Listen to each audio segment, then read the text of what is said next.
They called her the ugly daughter, the one no decent man would marry, the Winchester family's greatest shame, hidden away like a dark secret. So when they needed a land deal with the monster of the mountains, a wild, savage beast named Silas, they knew exactly what to do. Send Ara, the unwanted niece, the burden. She would be the sacrifice, the joke, the price of their greed. But as Ara climbed that winding mountain path, trembling with fear, she had no idea that the real monsters weren't waiting in the wilderness. They were the ones she'd left behind. If you're ready to discover what happens when beauty meets the beast in the heart of the Blue Ridge Mountains, stay with me until the very end. Hit that like button and comment which city you're watching from.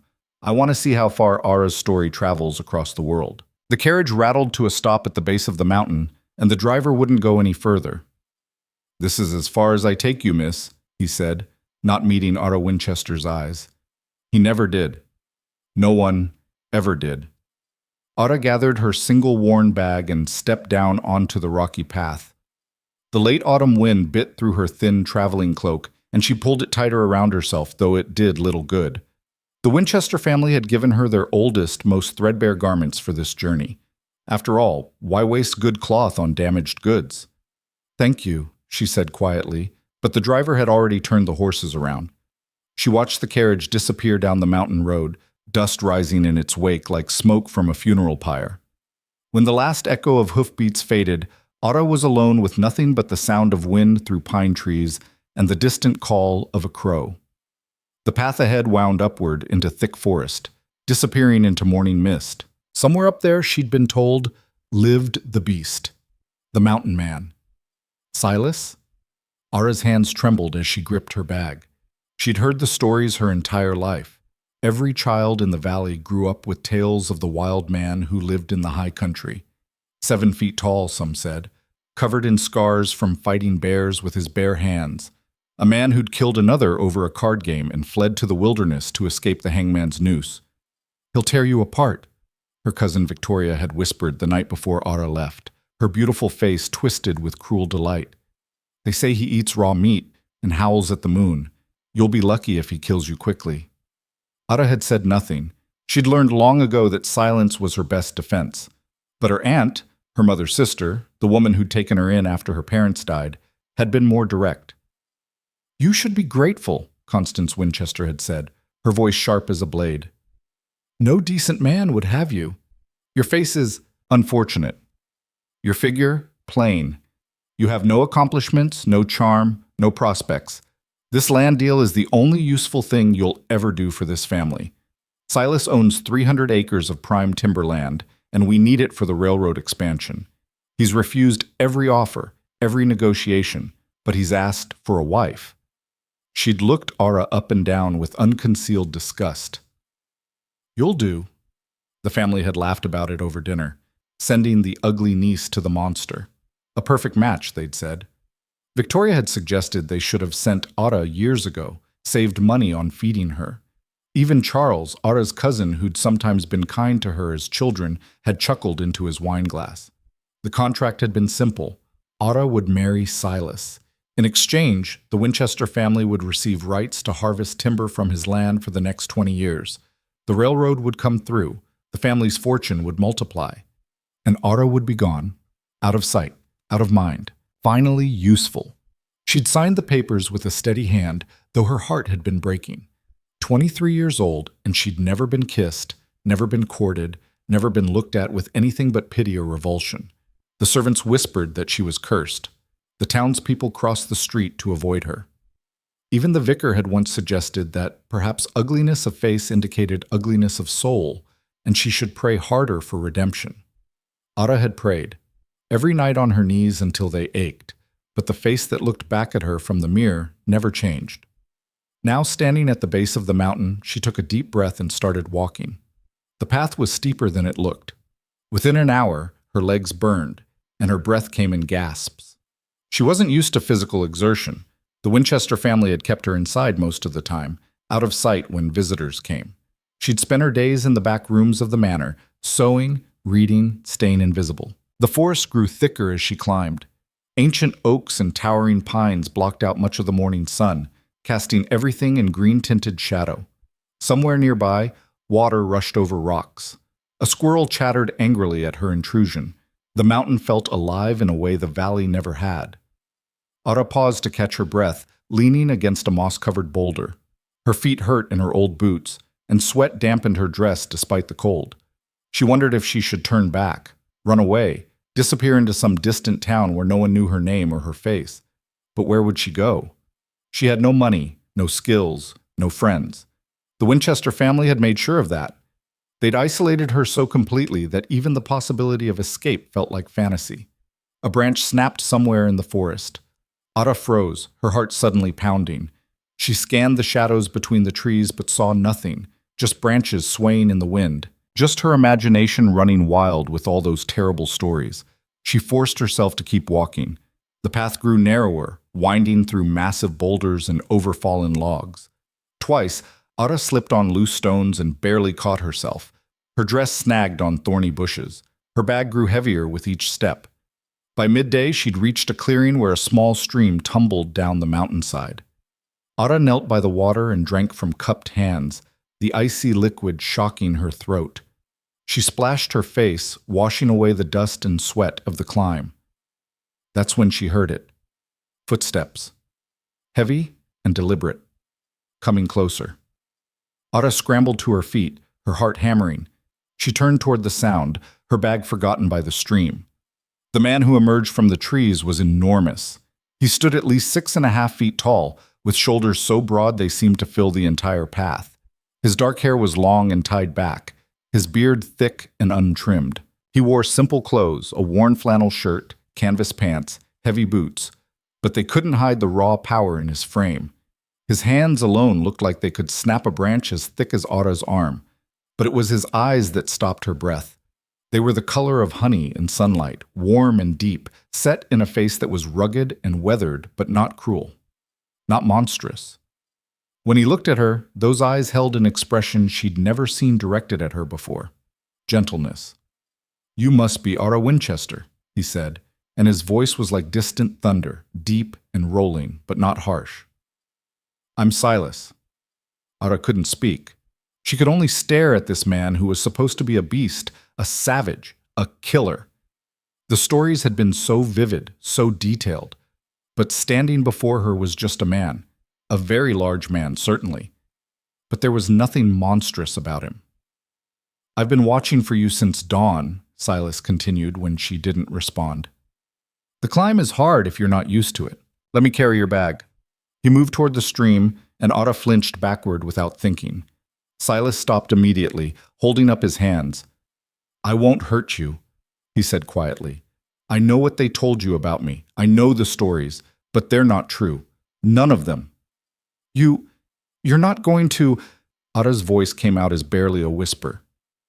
"Kill you? Eat you? Lock you in a cage?" Silas's mouth quirked in something that might have been bitter amusement. "No, I'm going to offer you food and a warm fire, and then we can talk, that's all, I promise." He picked up her bag with one hand as if it weighed nothing, then gestured up the path. "The cabin's another mile. Can you make it, or should we rest here longer?"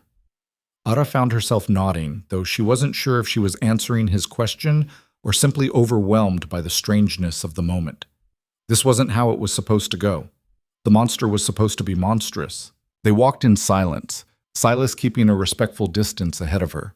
He moved through the forest with surprising grace for such a large man, his steps sure and quiet.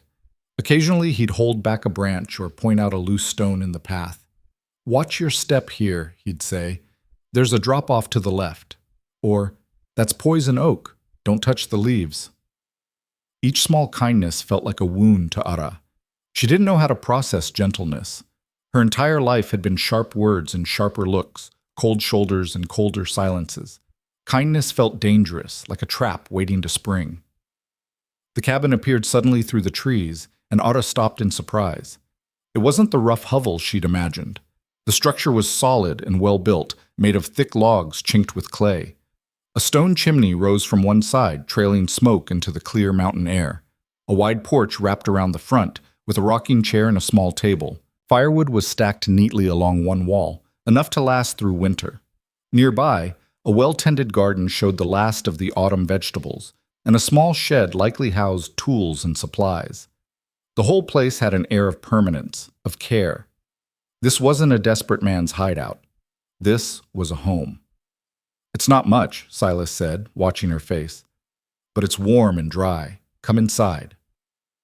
The interior was a single large room with a sleeping loft above. A stone fireplace dominated one wall with a black iron stove for cooking.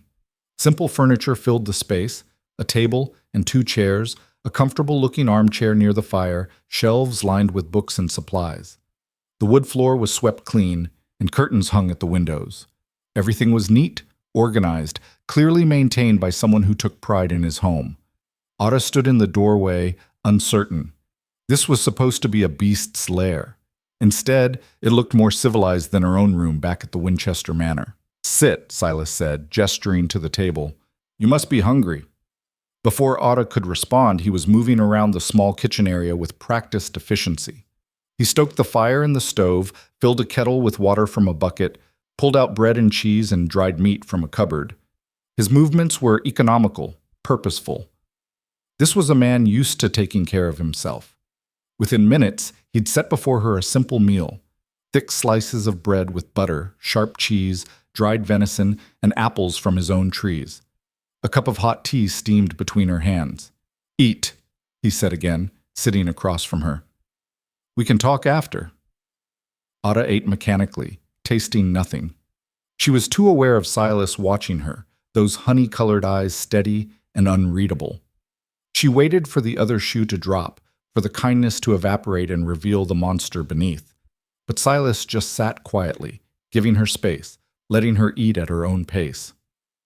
Finally, when she'd finished, he spoke. "I suppose you want to know why I asked for a wife." Ara nodded, not trusting her voice. Silas was quiet for a long moment, his large hands folded on the table.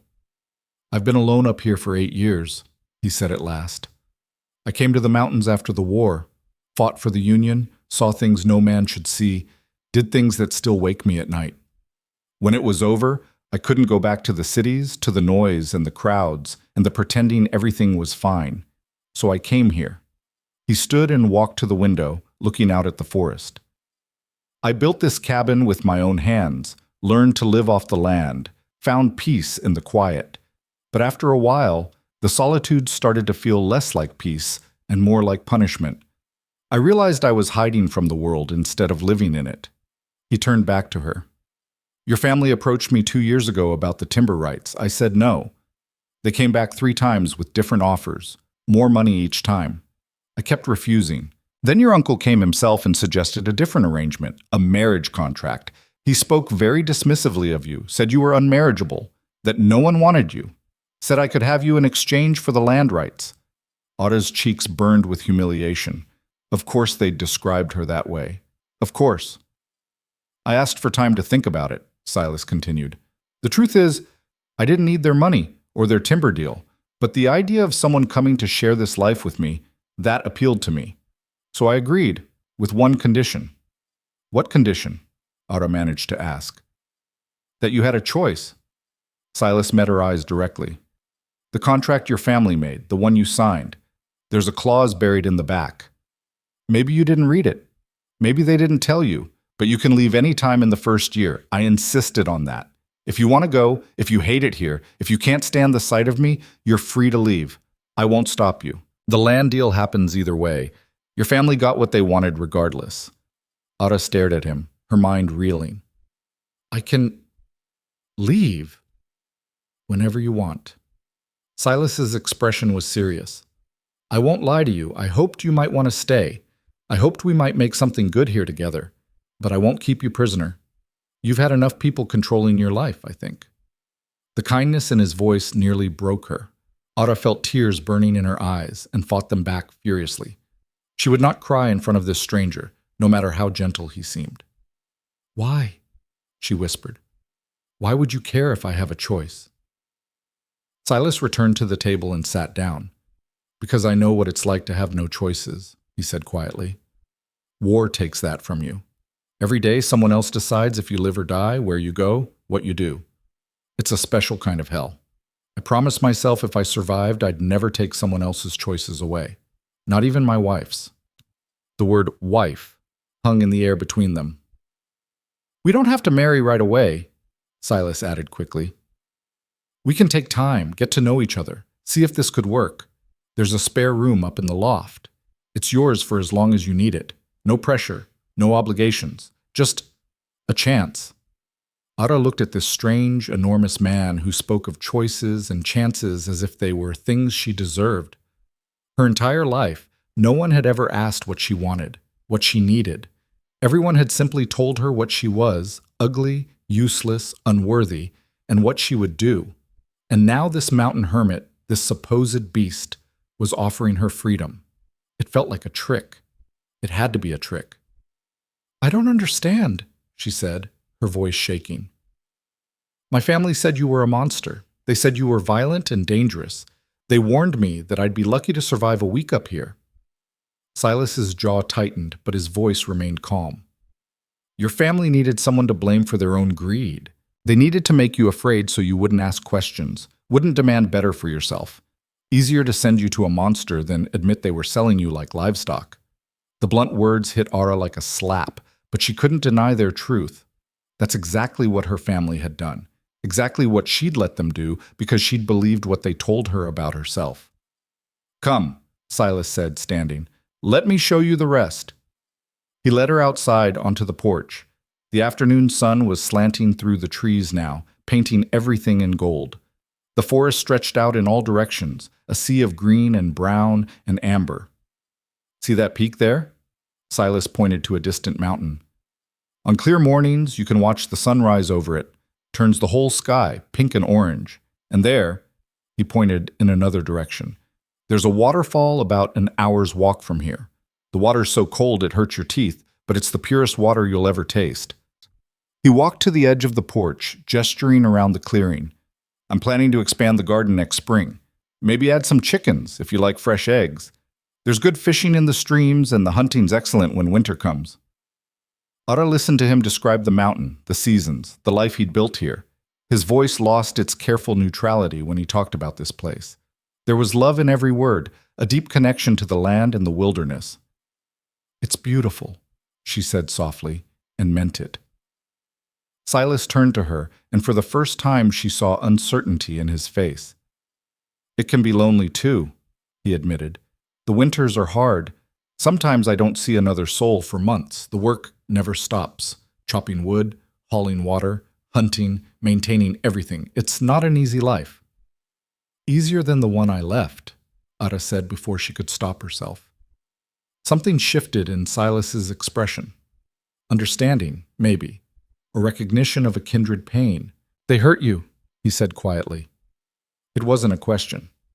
Ara wrapped her arms around herself. Not with their hands, but words can cut just as deep. Yes, Silas agreed. They can. They stood in silence for a moment, two wounded creatures finding unexpected understanding. I should show you your room, Silas said finally. You must be exhausted from the journey.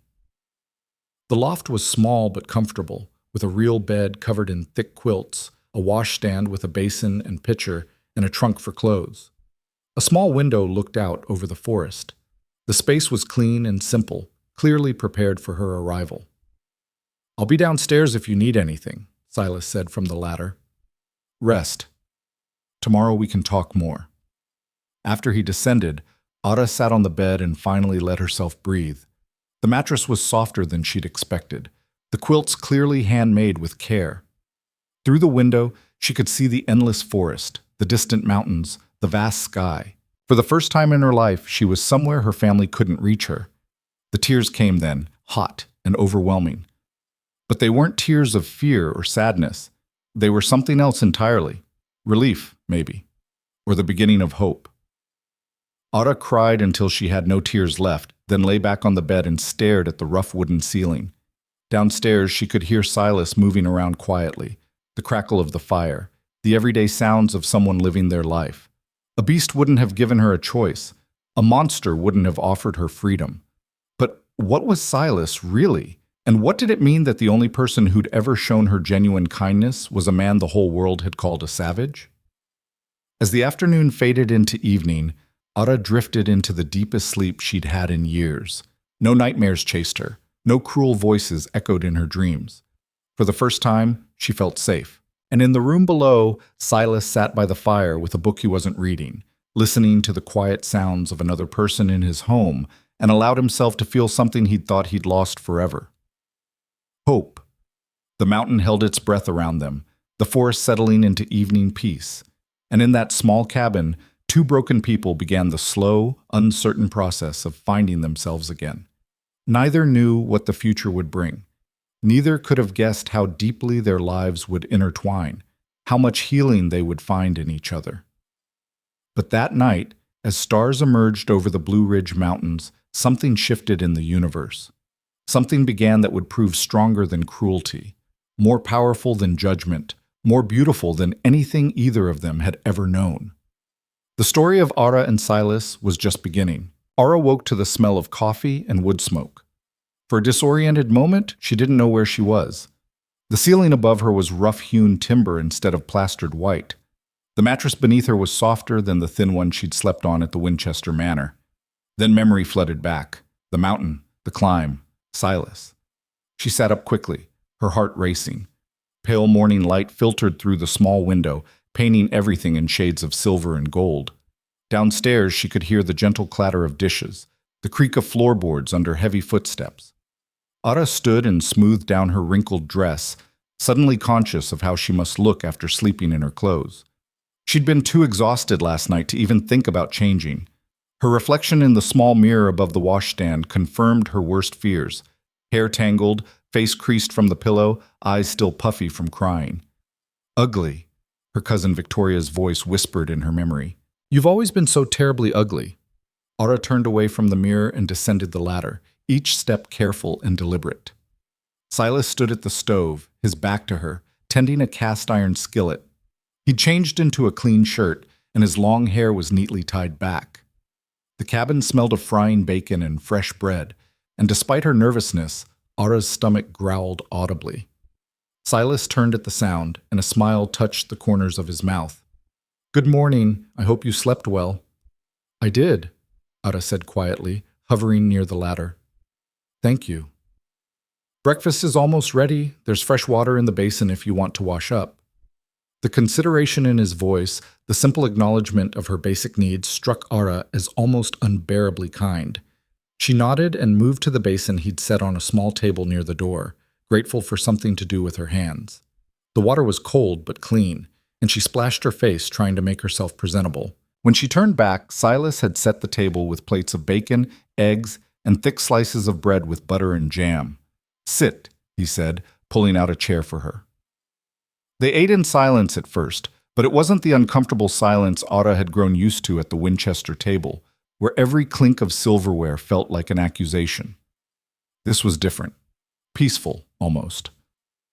I thought today I could show you around the property, Silas said after a while, his deep voice careful, as if he were trying not to startle a wild animal. If you're up for it.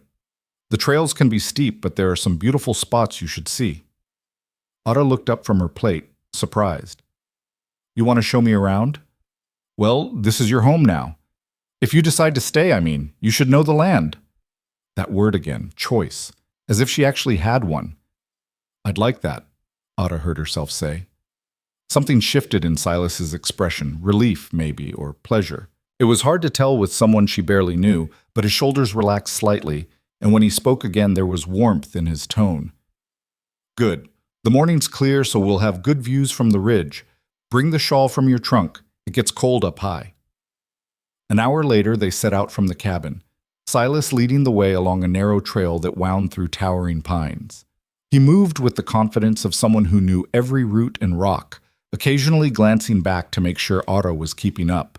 She struggled at first, her city shoes slipping on the loose stones, her breath coming hard with the elevation. But Silas was patient, pausing whenever she needed to rest, pointing out handholds when the path grew steep. There's a rhythm to mountain walking, he said as they paused beside a massive oak. Don't fight the incline. Work with it. Short steps, steady breathing.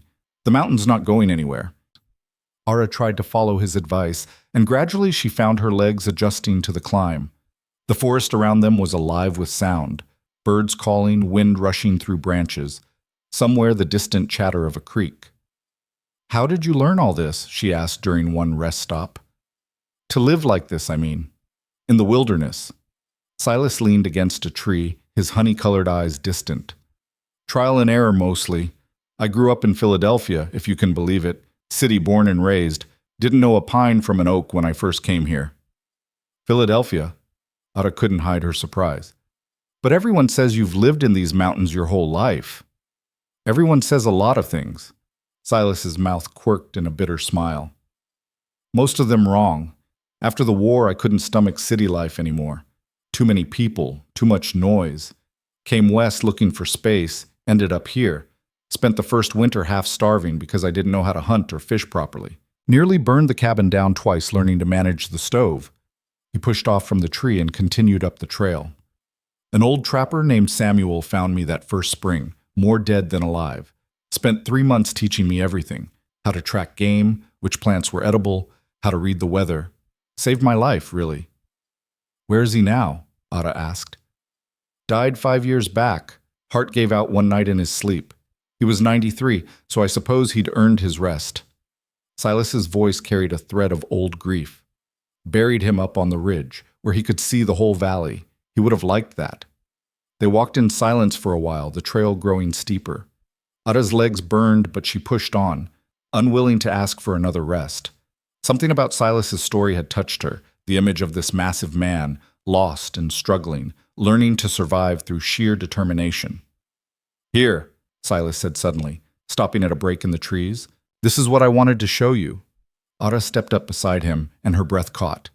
The mountain fell away before them in a dizzying sweep of forest and stone, revealing a vista that seemed to stretch forever. Valley after valley rolled out in shades of green and gold, morning mist still clinging to the hollows. In the distance, more mountains rose like waves in an ocean, their peaks touching a sky so blue it hurt to look at. "Oh," Ara breathed. "Oh my. Beautiful, isn't it?" Silas stood with his hands in his pockets, surveying the view with quiet satisfaction. "This is why I stay. The solitude, the silence, they're part of it. But mostly, it's this feeling that the world is bigger than all the small, cruel things people do to each other." Ara understood exactly what he meant. Standing here, with the wind in her face and the mountains stretching endlessly before her, the Winchester manor seemed very far away, her aunt's cutting remarks, Victoria's cruel laughter, the constant weight of being unwanted. It all felt smaller somehow, insignificant. "Thank you for showing me," she said quietly. Silas glanced at her, and something in his expression made her heart skip. "You're welcome here, Ara. I want you to know that. Whether you stay a week or a lifetime, you're welcome." They stood together in comfortable silence, watching a hawk circle lazily over the valley below. Ara felt something loosening in her chest, some tight knot of fear she'd carried so long she'd forgotten it was there. "Can I ask you something?" she said after a while. "Anything." "Why did you really agree to the marriage contract? You said you didn't need the money or the timber deal, so why?" Silas was quiet for a long moment, his gaze on the distant mountains. "Loneliness is a slow poison," he said finally. "It creeps up on you. At first, the solitude feels like freedom. No one telling you what to do, no one judging you, no expectations. But after a while, you start talking to yourself just to hear a human voice. You have conversations with the trees, arguments with the wind. You forget what it feels like to share a meal with someone, to hear another person laugh." He turned to face her fully, and the honesty in his eyes was almost painful to see. "When your uncle came with his proposal, my first instinct was to refuse. The way he talked about you, like you were property to be traded, it made my blood boil. But then I thought maybe she needs to escape too. Maybe she's as trapped as I was in those city streets after the war. So I said yes, but only with the clause that gave you the choice to leave. I figured if you hated it here, at least you'd gotten away from them for a while. And if you stayed," he trailed off, looking away. "If I stayed?" Ara prompted. "If you stayed, maybe we could both find something worth holding on to." The vulnerability in his words shook something loose in Ara. This man, this supposed monster, was just as lonely and damaged as she was, maybe more so. I was terrified to come here, she admitted. They told me such horrible things about you, that you were violent, savage, barely human. My cousin said you'd probably kill me within the week. Silas's jaw tightened. And what do you think now? Ara considered the question carefully. What did she think of this gentle giant who'd given her choice when no one else ever had? Who'd shown her kindness without expecting anything in return? Who spoke of loneliness and beauty with equal honesty? I think, she said slowly, that you're the first person who's ever treated me like I matter. Something flickered across Silas's face, surprise, pleasure, and a deep sadness all at once. You do matter, Ara. Anyone who told you different was lying. They made their way back down the mountain as the sun climbed higher, Silas pointing out landmarks and trails, telling her the names of birds and plants. He showed her where wild strawberries grew in summer, where the best fishing holes were, which clearings attracted deer at dawn. That tree there, the one with the split trunk, that's the lightning oak. Got struck 3 years ago but survived.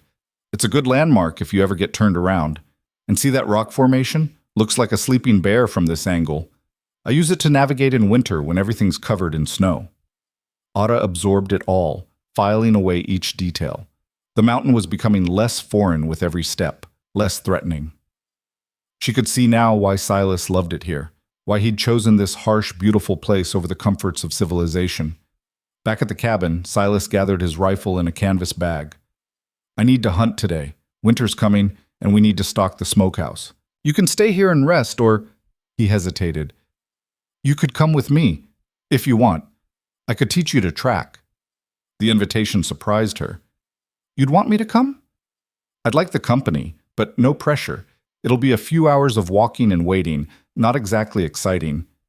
Ara thought of the empty cabin, the silence, being alone with her thoughts. I'll come, she decided.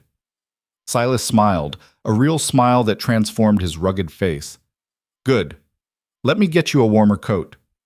They spent the afternoon in the forest, Silas teaching Ara to read signs in the woods, broken twigs, disturbed leaves, tracks in the soft earth. He moved through the trees like a shadow, utterly silent, and Ara tried to mimic his careful steps. There, he whispered, pointing. See the scrape marks on that tree? Buck's been marking his territory. And those tracks? See how deep the back hooves sank? He's carrying good weight, probably an 8-point at least. They followed the trail for over an hour, Silas reading the forest like a book written in a language only he understood. Finally, he signaled for Ara to crouch behind a fallen log. Wait here, he breathed. Don't move, don't make a sound. Ara watched as he disappeared into the undergrowth, his massive frame somehow becoming invisible among the trees.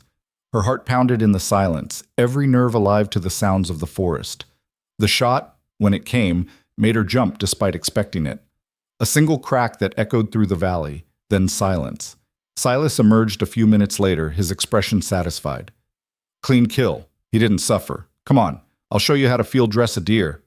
The process was bloody and practical, and Ara found herself both repulsed and fascinated. Silas worked with efficient skill, his large hands precise and quick. He explained each step, why he cut certain ways, how to avoid contaminating the meat. Life feeds on life here, he said, wiping his knife clean. It's not pretty, but it's honest. The deer had a good life in these mountains, free and wild.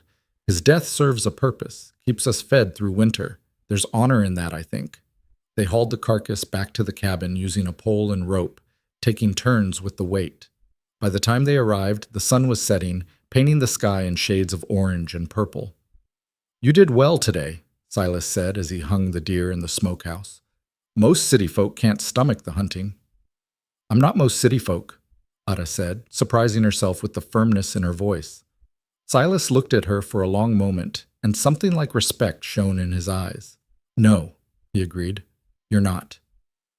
That night, after a simple dinner of venison stew and fresh bread, they sat by the fire. Silas pulled a book from his shelf and settled into his armchair, while Ara curled up on the other chair with a blanket. You read? She asked, unable to hide her surprise. Silas glanced up, amusement dancing in his expression.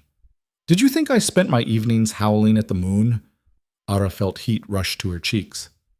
I didn't mean, I know what you meant. Yes, I read. Poetry mostly. Whitman, Dickinson, Wordsworth, the old trapper, Samuel. He left me his collection when he died. Said a man without books was only half alive. He held up the volume he'd selected. Have you read Leaves of Grass? Ara shook her head.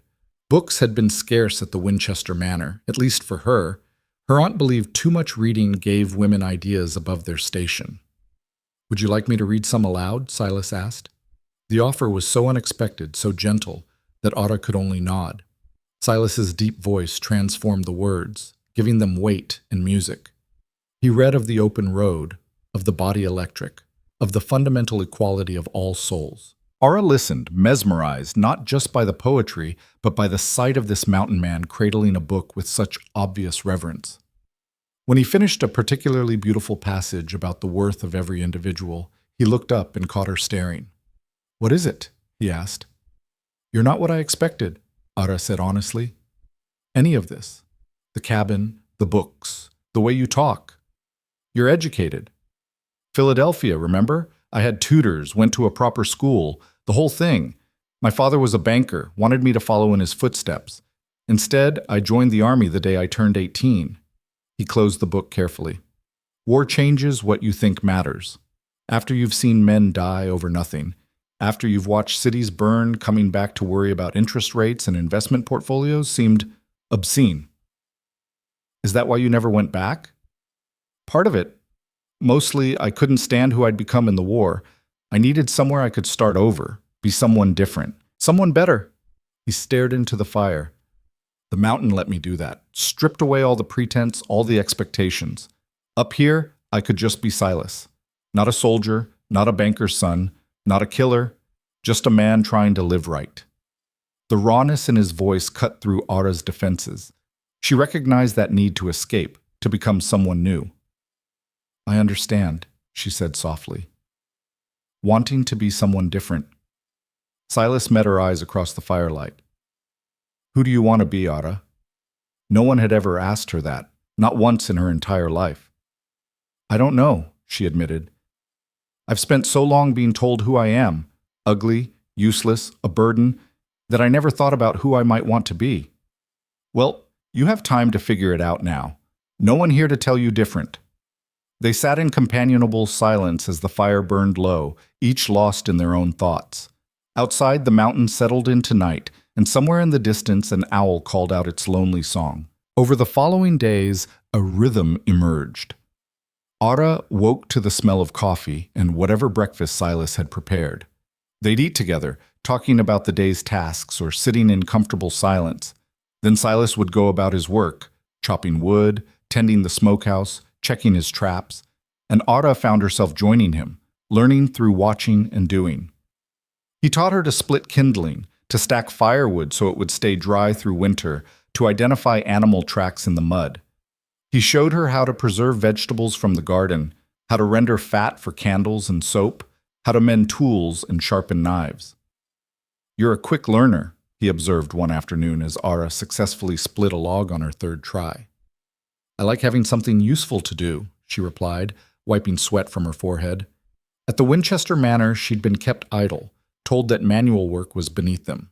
Here, the work felt purposeful, necessary. You're stronger than you think, Silas said, and the way he said it made Ara feel like he was talking about more than just physical strength. In the evenings, they'd return to the cabin tired and hungry. Ara began helping with the cooking, and though her first attempts were clumsy, Silas never criticized. Instead, he'd offer gentle suggestions, showing her how to season the cast iron skillet, how to tell when the bread dough had risen enough, how to roast meat without drying it out. My mother taught me to cook, he said one night as they worked together in the small kitchen space. Said a man who couldn't feed himself was a burden on the world. She died when I was 12, but I still remember her lessons. I'm sorry, Ara said quietly, about your mother. It was a long time ago, but thank you. Silas glanced at her as he stirred a pot of stew. What about your parents? Your uncle mentioned they'd passed. Ara's hand stilled on the carrots she was chopping. When I was 7. Yellow fever swept through our town. They died within days of each other. My aunt, my mother's sister, took me in because there was no one else. She wasn't kind to you. It wasn't a question, but Ara answered anyway. She resented having another mouth to feed, and I looked like my mother, which seemed to make it worse. Every time she looked at me, she saw her sister's child thriving when her own daughters weren't as healthy. So she made you pay for surviving, Silas said, his voice hard. I suppose so. It got worse as I got older, and it became clear I wouldn't be pretty like Victoria.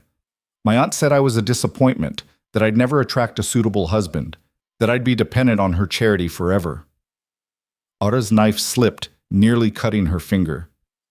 Maybe she was right. Silas's hand closed over hers, stopping the frantic chopping. She wasn't right. She was cruel and petty, and took her own failures out on a child who had no one to protect her. That's not your fault, Ara. None of it was ever your fault. Ara looked up at him, this gentle giant who seemed to see straight through her defenses to the wounded child still hiding inside.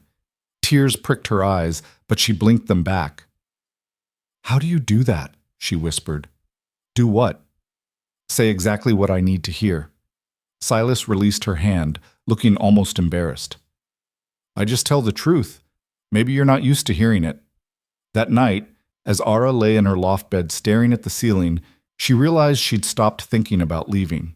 The idea of returning to the valley, to her aunt's cold disapproval and Victoria's cruel jibes, made her stomach clench with dread.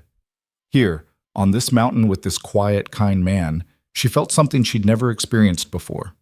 Peace, purpose, the possibility of becoming someone new. But underneath that growing contentment lurked fear. What if this was temporary? What if Silas grew tired of her presence, of her questions, of her clumsiness with mountain life? What if he looked at her one day and saw what everyone else had always seen? A plain, awkward girl with nothing to offer. The questions haunted her through the night, even as the mountain wind sang through the pines and Silas's gentle snoring drifted up from below, steady as a heartbeat. The answer came sooner than Ara expected. 2 weeks into her stay on the mountain, the first snow fell. She woke to an eerie silence, the usual morning sounds of wind and birds muffled by something she couldn't identify.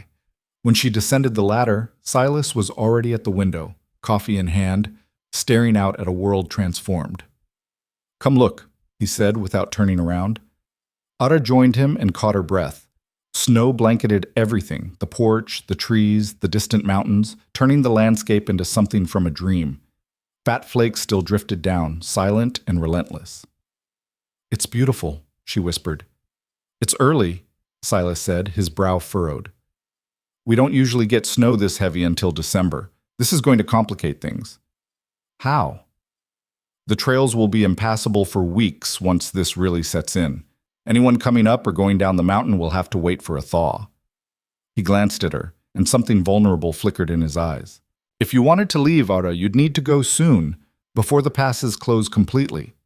The question hung in the air between them, unspoken, but clear.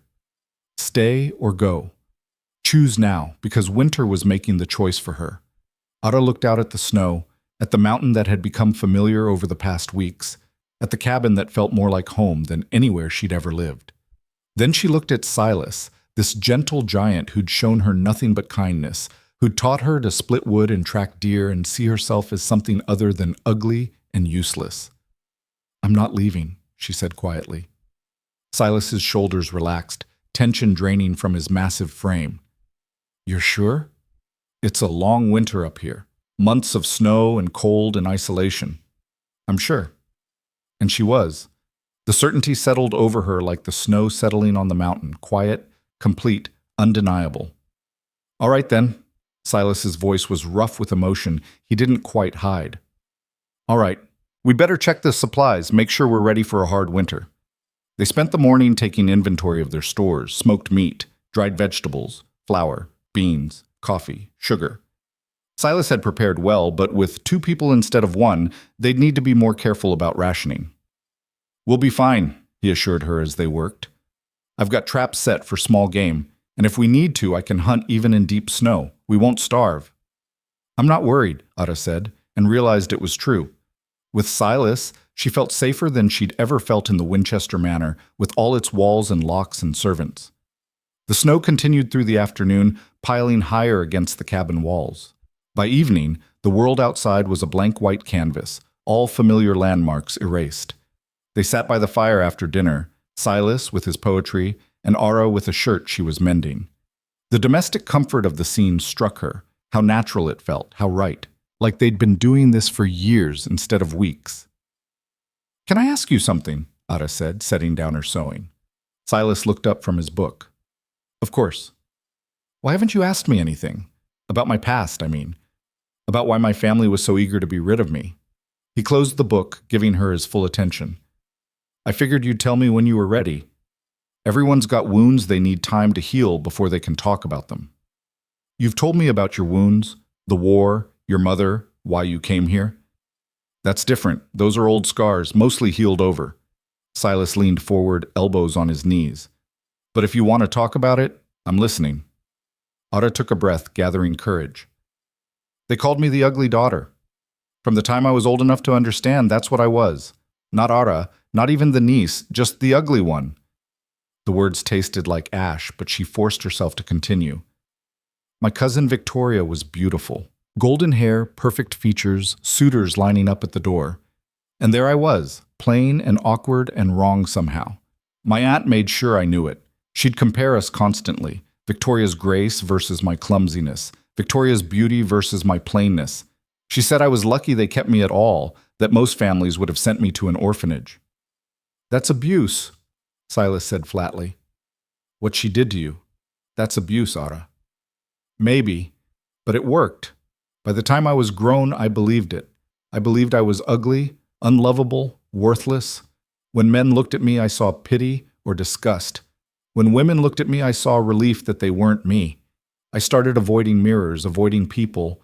I made myself smaller and quieter until I almost disappeared entirely." Her voice cracked, but she pushed on. "And then came the marriage contract. My uncle took me aside and explained it like he was doing me a favor. 'No decent man will have you,' he said, 'but this mountain savage doesn't know any better. He's crude enough that he won't care what you look like. You'll give us the timber rights, and in exchange, you'll have a husband. It's more than you deserve, really.'" Silas's hands had clenched into fists, his jaw tight with suppressed anger, but when he spoke, his voice was gentle. "And what did you think when he told you that?" "I thought he was right," Ara whispered. "I thought this was the best I could hope for. A monster for a monster. At least I'd be useful for something." The silence that followed was heavy with all the cruelty of the world, all the casual violence of words that cut deeper than any blade. Finally, Silas spoke. "Do you know what I see when I look at you, Ara?" She shook her head, not trusting her voice. "I see someone brave enough to walk up a mountain alone to face what she thought was a monster. I see someone strong enough to survive years of cruelty without becoming cruel herself. I see someone who learns quickly, who works hard, who treats everything around her, the forest, the animals, even me, with gentleness and respect." He stood and crossed to where she sat, kneeling beside her chair so they were at eye level. "And I see a beautiful woman who's been lied to so many times she can't recognize the truth anymore." "Don't," Ara said, turning her face away. "Don't lie to me to make me feel better. I know what I am. Look at me." Silas's voice was firm but not harsh. "Please, Ara, look at me." Slowly, she turned back to face him, tears streaming down her cheeks. "You are not ugly," he said, each word deliberate and clear. "Your family told you that because it gave them power over you. They made you believe you were worthless so you wouldn't question the way they treated you, but it was never true, not for a single moment." "How can you say that?"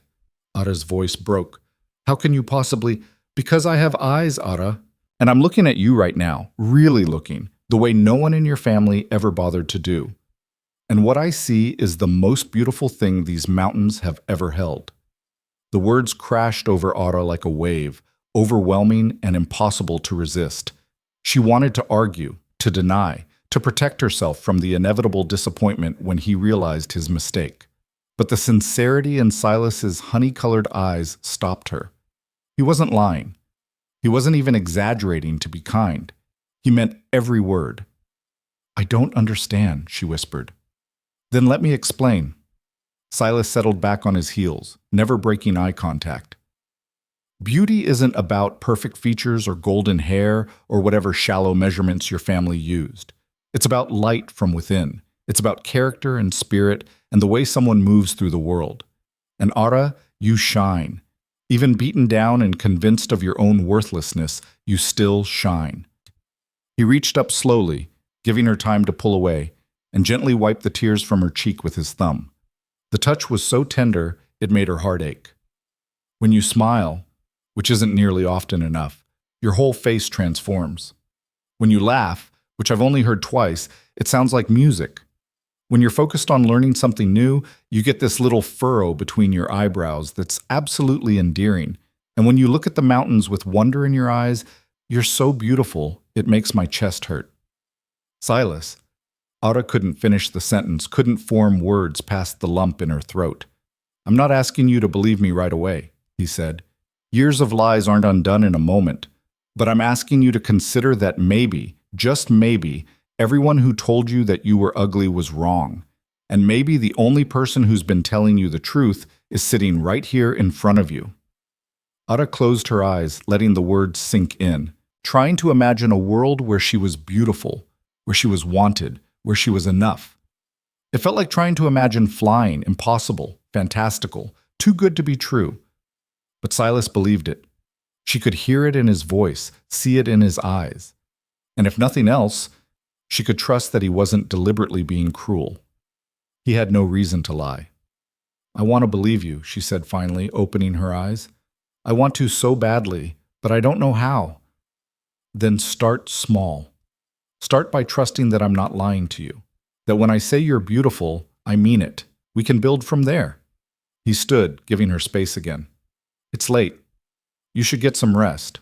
We'll have work to do tomorrow, clearing the porch and checking the animals. Ara nodded, not trusting herself to speak.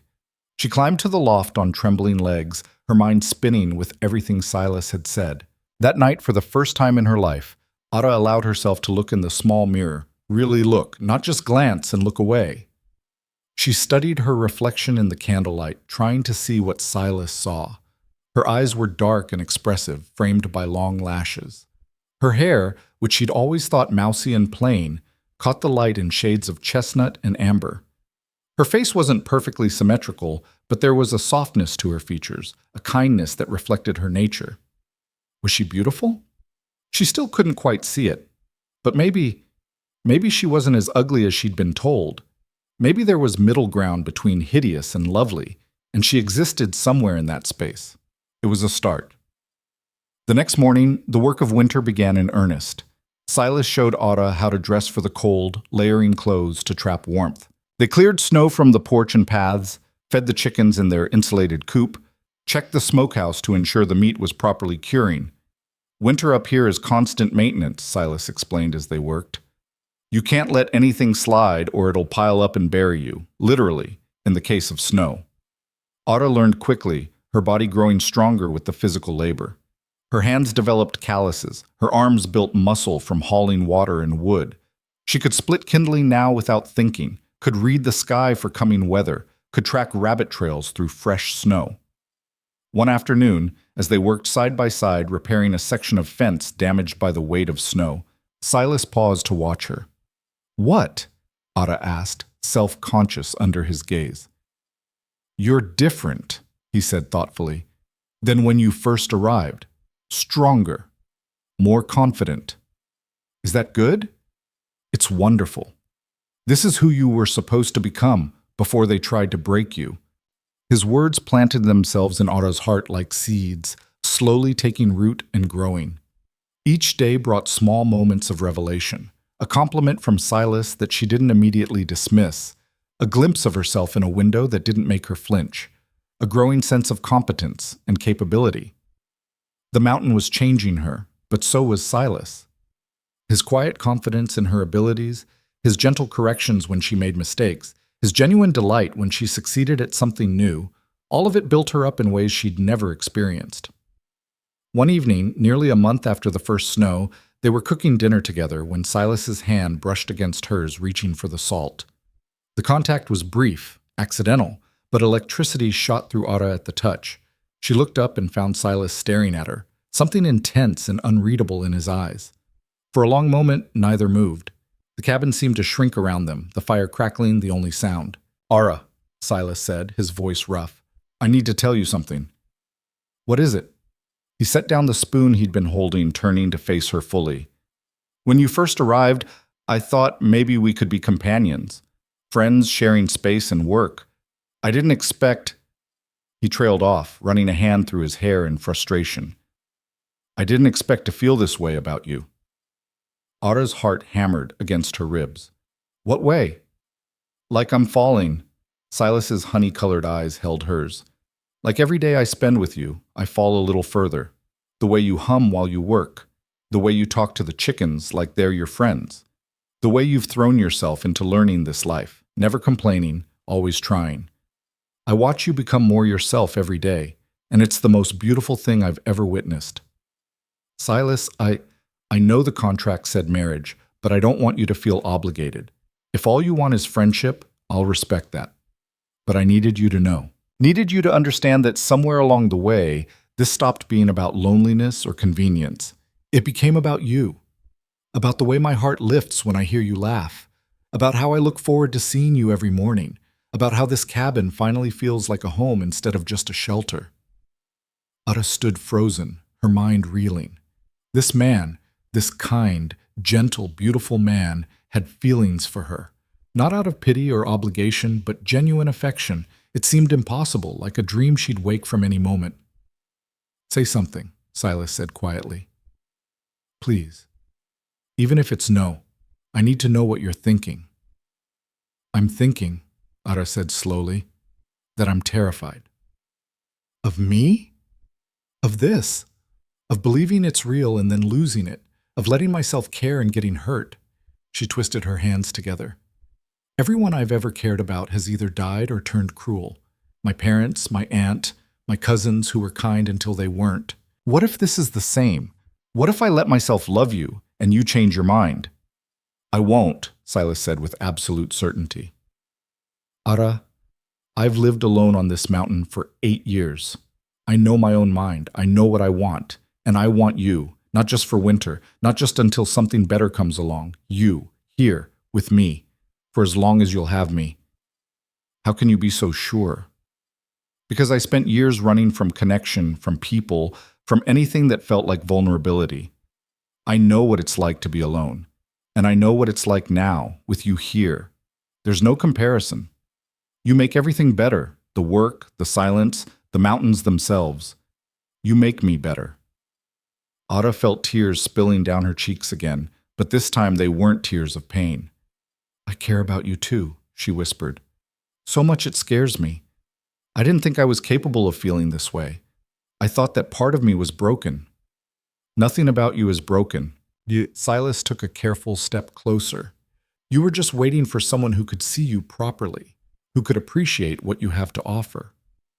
And you see me? I see you, Ara Winchester, all of you, and what I see takes my breath away." He lifted his hand slowly, telegraphing his intention, giving her every chance to step back. When she didn't move, he cupped her face with a gentleness that seemed impossible from such large, work-roughened hands.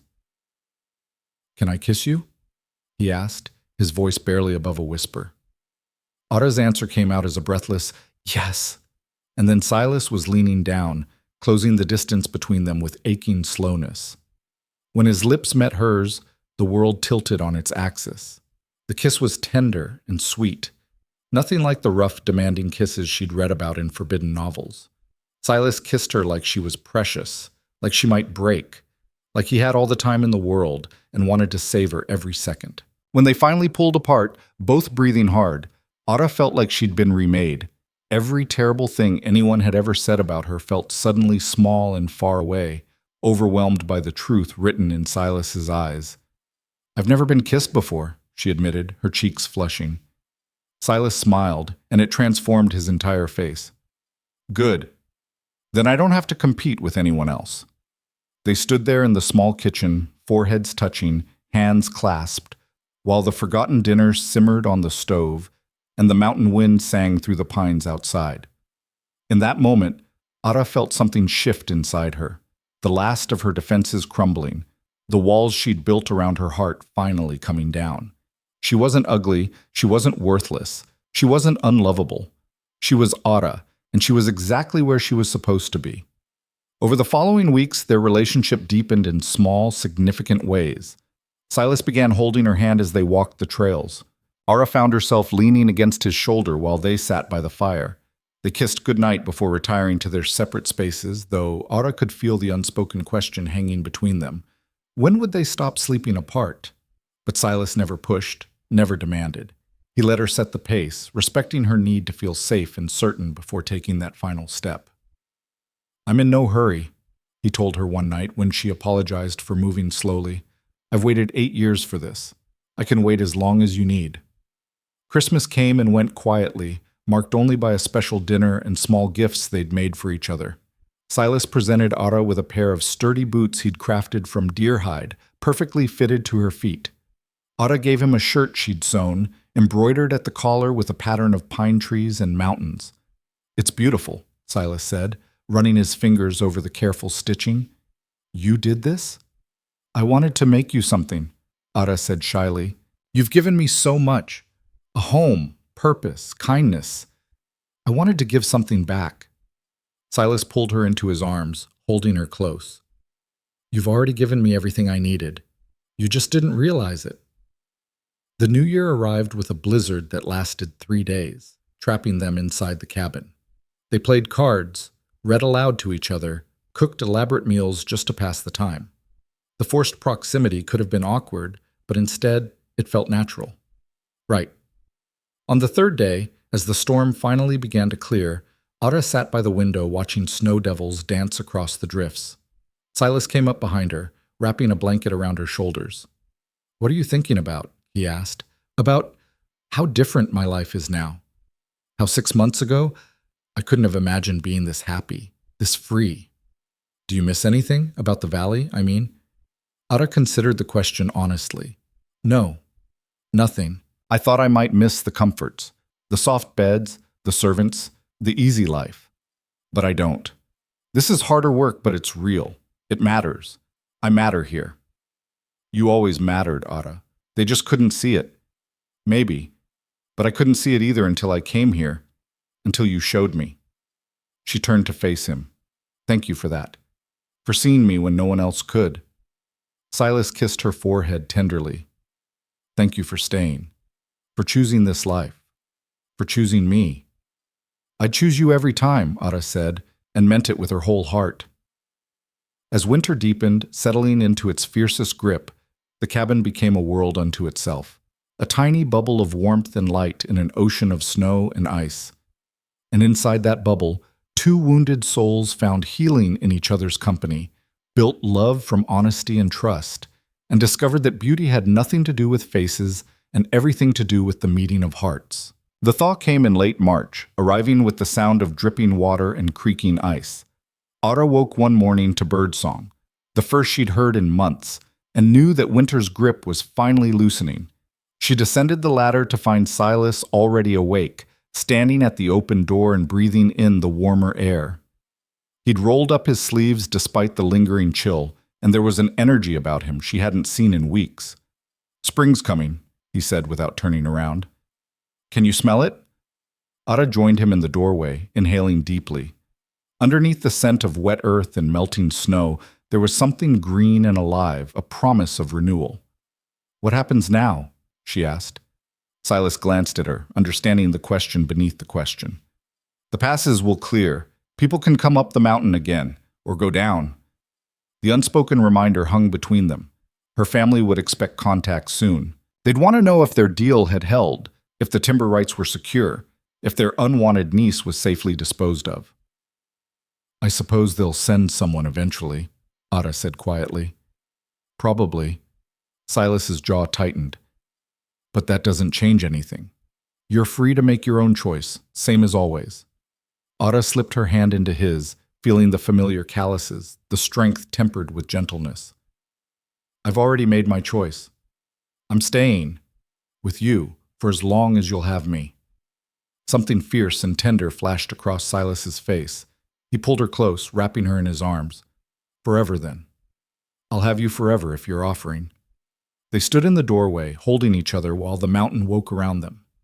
In the weeks since their first kiss, their relationship had grown deeper, more certain. Ara had moved from her loft into Silas's bed, finally ready to claim that intimacy. The night had been gentle and sweet, Silas patient with her inexperience, showing her that love could be tender instead of demanding. She'd woken the next morning wrapped in his arms, feeling safer and more cherished than she'd ever imagined possible. And every night since had only deepened that connection, that sense of rightness. We should probably have an actual wedding, Silas said now, his chin resting on top of her head.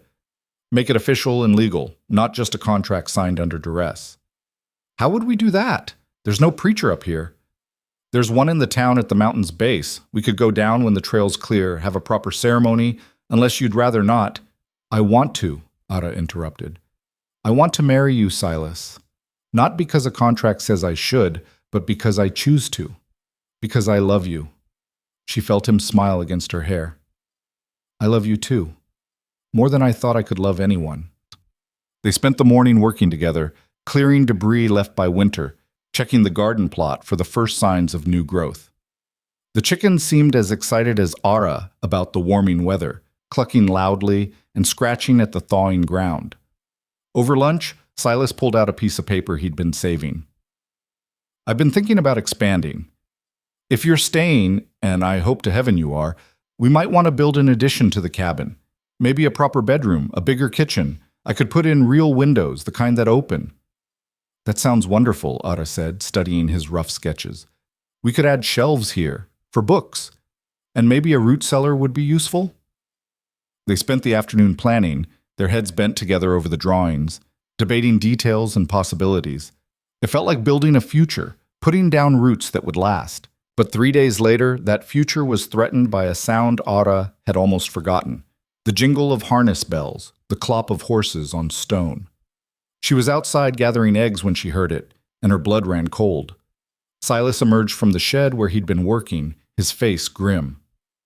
Stay behind me, he said quietly. They watched as 2 horses picked their way up the final stretch of trail, their riders becoming clearer as they approached. Ara's stomach dropped when she recognized the first man, her uncle, Charles Winchester Sr., his face red from exertion and cold. Behind him rode a younger man she didn't know, probably a servant or hired hand. Well, Charles said as he reined in his horse, not bothering with pleasantries. So you're still alive. Constance owes me $5. She was certain you'd be dead by Christmas. The casual cruelty in his tone was so familiar it made Ara's chest ache. But before she could respond, Silas stepped forward, his massive frame blocking her from her uncle's view. Mr. Winchester, he said, his voice calm but hard as iron. What brings you up the mountain? Charles dismounted, brushing snow from his expensive coat. Business, of course. The timber contract needs finalizing now that the first year's passed. We need to discuss terms for the next phase. The contract was clear, Silas said. 20 years of harvest rights in exchange for the marriage. What more is there to discuss? Ah, yes, the marriage.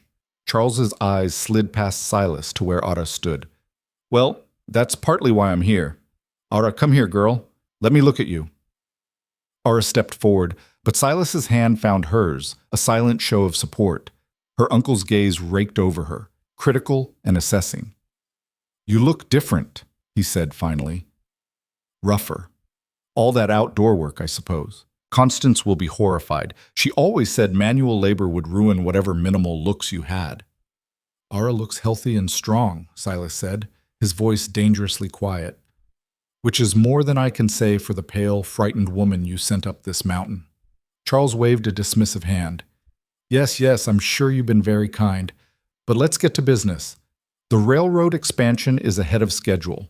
We need to increase the timber harvest, which means renegotiating the terms. The terms stand as written, Silas said flatly. Now see here, Charles began, his face reddening further. The contract is ironclad, Mr. Winchester. I made sure of it before I signed. You get your timber rights for 20 years at the agreed-upon volume. Not a tree more. If you want to harvest faster, That's your concern, but you'll still be done in 20 years, not sooner. Charles's expression turned ugly. You backwoods fool! Do you have any idea how much money is at stake? We're offering you a fortune. I don't need your money. I never did. I have everything I need right here. What, this hovel? This wilderness? Charles laughed harshly. And her? Please, we did you a favor, taking the ugly niece off our hands. The least you could do is show some gratitude. Ara felt Silas tense beside her, his hand tightening on hers. When he spoke, his voice could have cut steel. The only favor you did was sending me the most remarkable woman I've ever met. A woman worth 100 of you and your entire miserable family. Now I suggest you leave my property before I forget my manners. Charles stared at him, clearly unused to being spoken to this way. How dare you? Leave! Silas took a step forward, and despite the difference in their social stations, Charles involuntarily stepped back. There was something primal in Silas's stance, something that reminded everyone present that this was a man who'd survived war and wilderness, who answered to no one but himself. Fine, Charles spat, but this isn't over. The contract may hold, but there are other ways to get what we want. Come on, James. He remounted his horse, yanking cruelly at the reins. But before he could turn the animal around, Ara found her voice. Uncle Charles.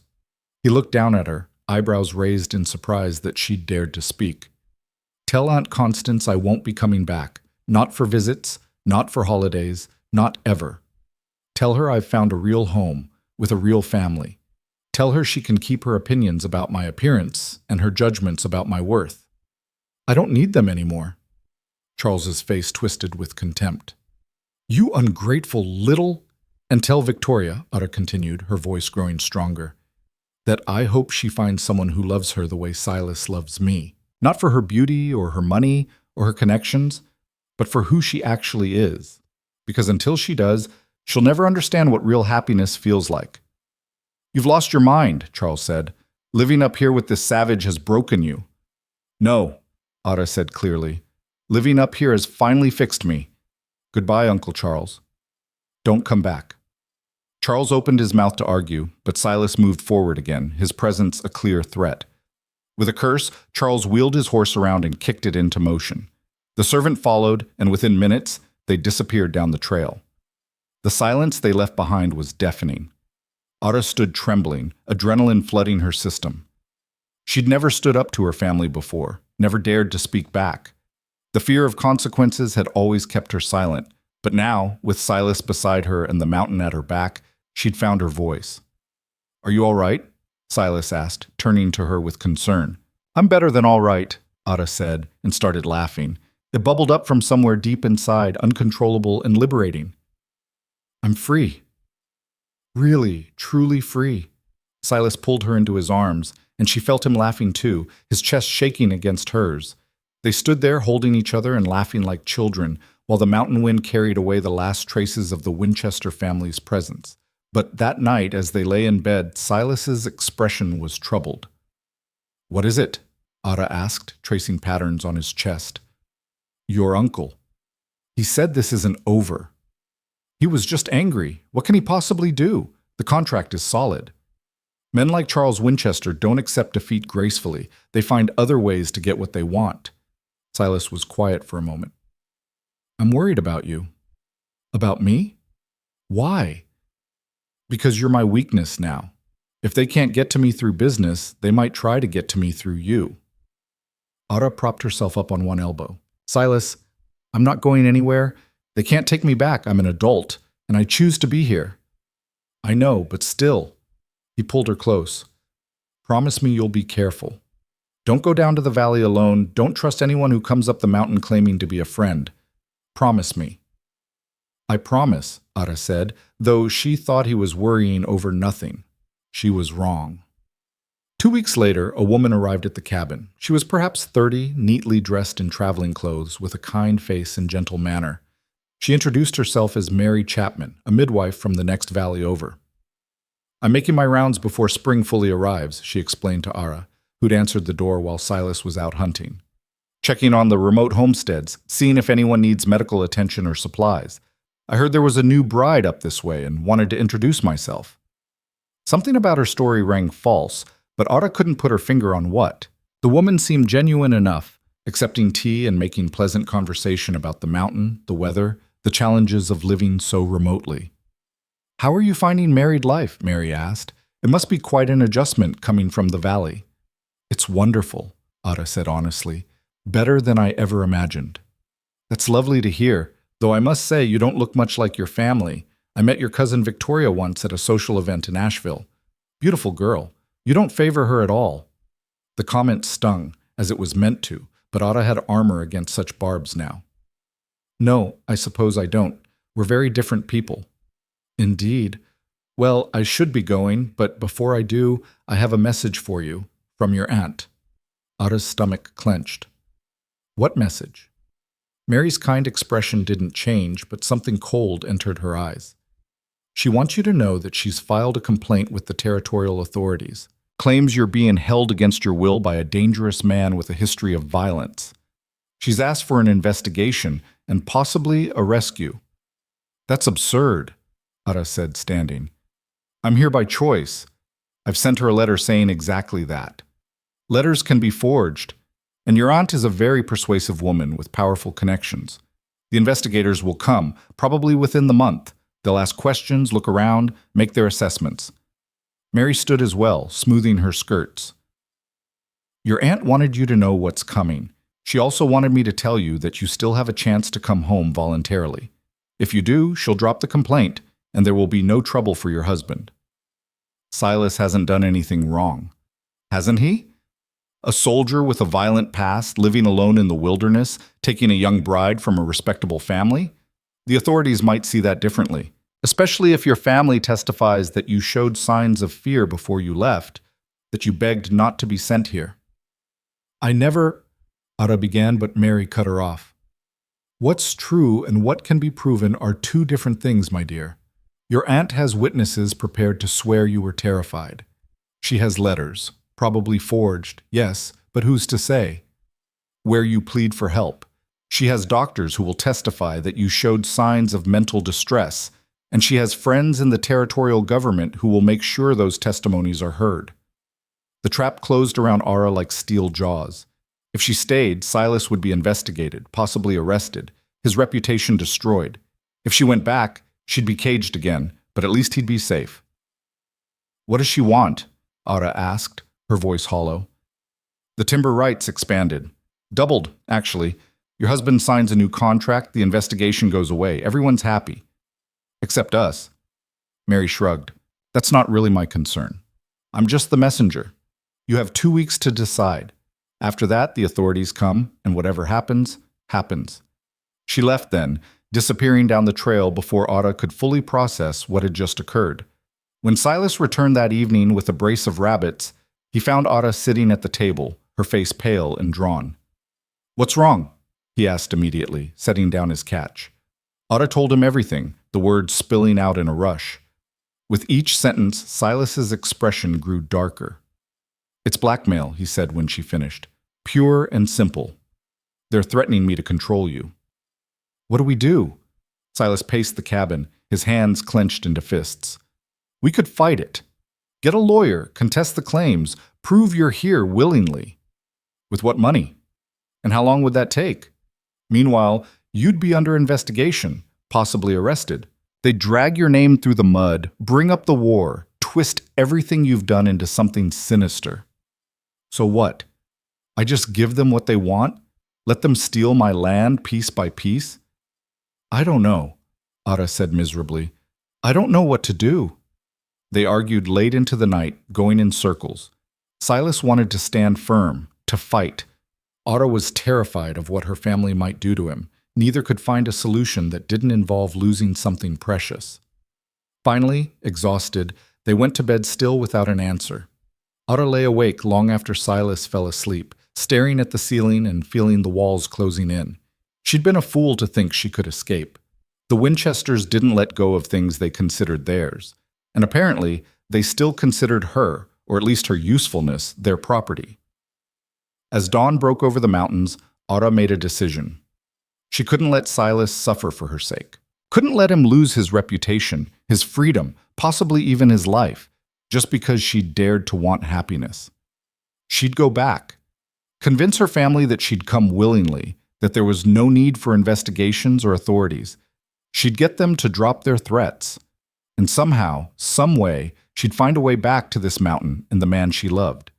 It was a thin plan, full of holes and optimism, but it was all she had. Ara slipped out of bed carefully, trying not to wake Silas. She dressed quietly, packed a small bag with essentials. She'd leave a note, try to explain, try to make him understand that this was her choice, her sacrifice, made out of love. But as she moved toward the door, Silas's voice stopped her. "Where are you going?" She turned to find him sitting up in bed, his eyes fully alert. He'd been awake the whole time. "Silas, you're not going back to them." It wasn't a question. "I have to. It's the only way to protect you." "No." Silas stood, crossing to her in 3 strides. "No, Ara. I won't let you sacrifice yourself for me." "You don't understand." "I understand perfectly. You think if you go back, play the dutiful niece, they'll drop their threats and leave me alone. But it won't work. They'll take you and they'll still come for the timber. They'll break you down until you're that frightened, silent woman who climbed this mountain months ago. And I can't—" His voice cracked. "I can't let that happen. I'd rather lose the land, lose everything, than lose you." "But the investigation—" "Let them investigate. I have nothing to hide. Yes, I'm a veteran. Yes, I've killed men. In war when it was them or me. Yes, I live remotely. None of that is criminal.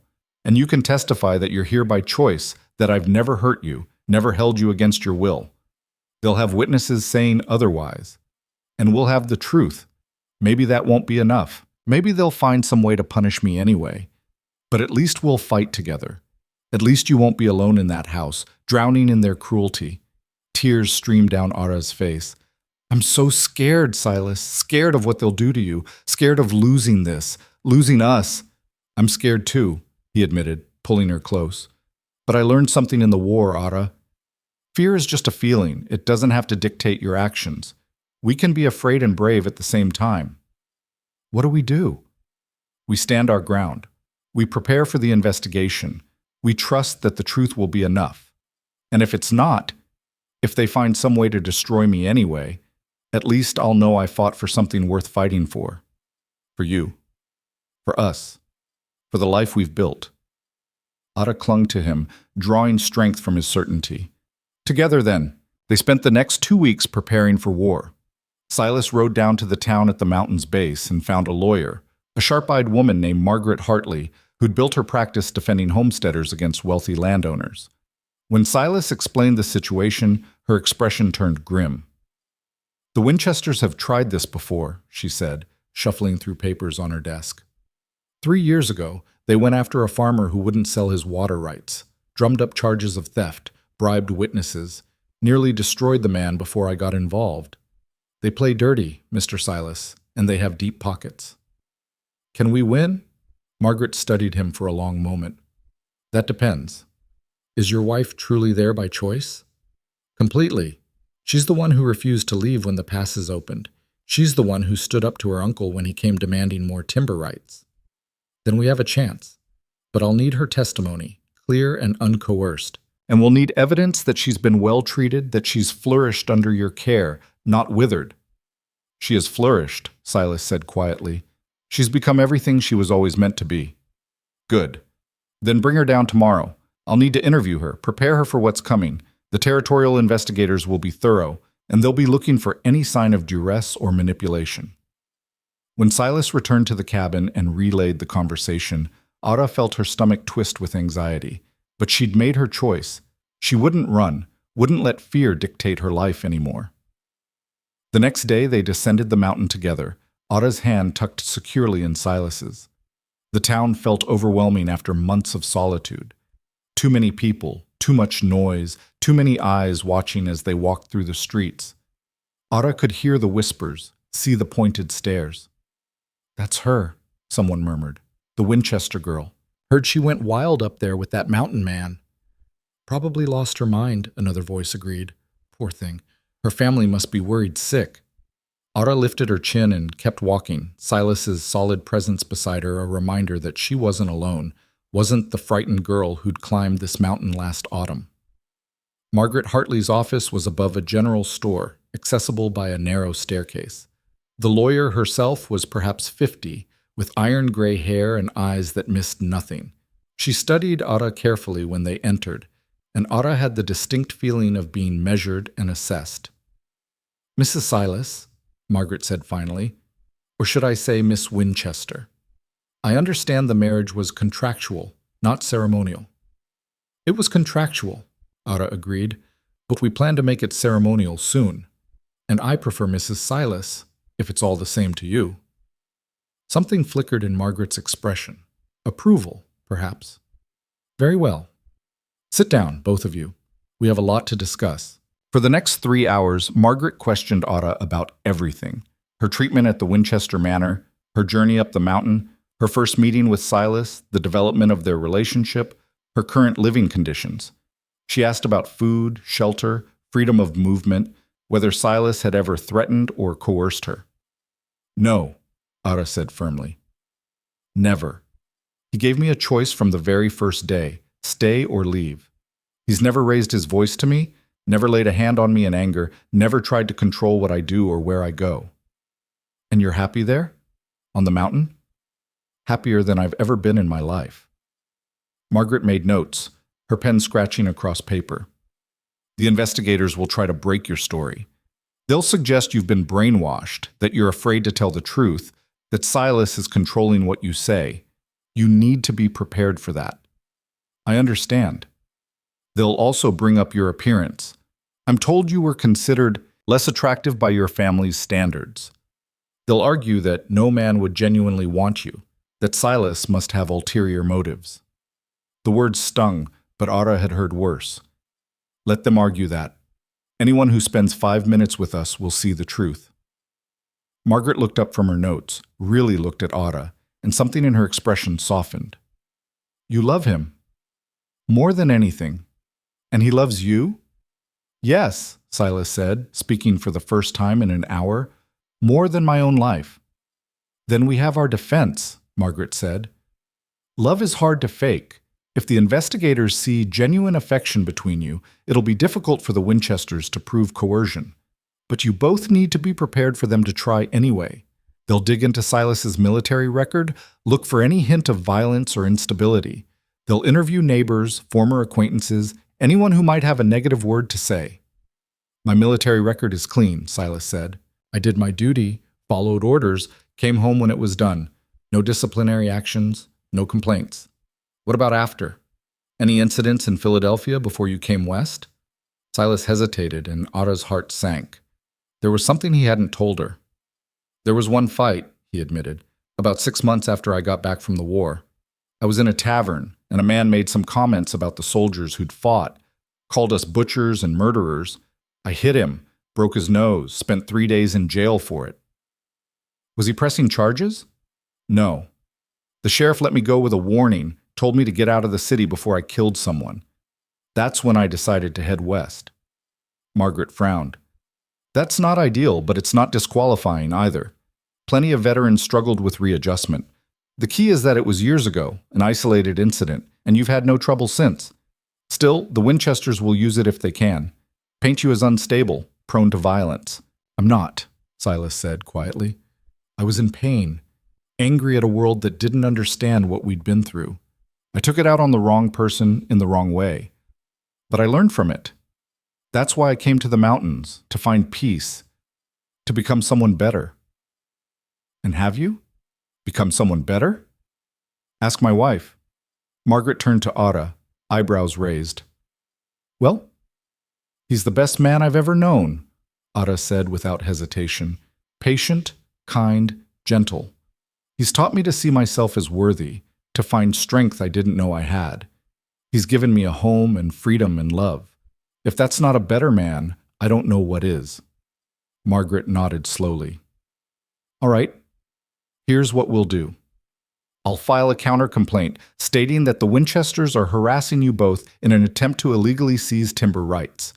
We'll request that any investigation include interviews with both of you together and separately, in neutral locations, not at the Winchester Manor. We'll gather character witnesses, Anyone who's seen you together, who can testify to the genuine nature of your relationship. The shopkeeper here, Silas said. We've bought supplies from him several times. He's seen us together. Good. Anyone else? The preacher, Ara added. We spoke to him about performing a ceremony. He seemed kind. Even better, religious figures carry weight with investigators. I'll also want to bring in a doctor to examine you, Mrs. Silas. Someone independent who can confirm you're healthy, well-fed, showing no signs of abuse or coercion. The preparations continued over the next week. Ara and Silas stayed in a boarding house in town, enduring the stares and whispers, meeting with Margaret daily to refine their testimony. The shopkeeper agreed to speak on their behalf, as did the preacher, who said he'd been impressed by the obvious affection between them. That man adores you, Reverend Thomas told Ara during one conversation. I've performed hundreds of marriages, and I can tell when love is real. What you two have is genuine. The doctor's examination was embarrassing but thorough.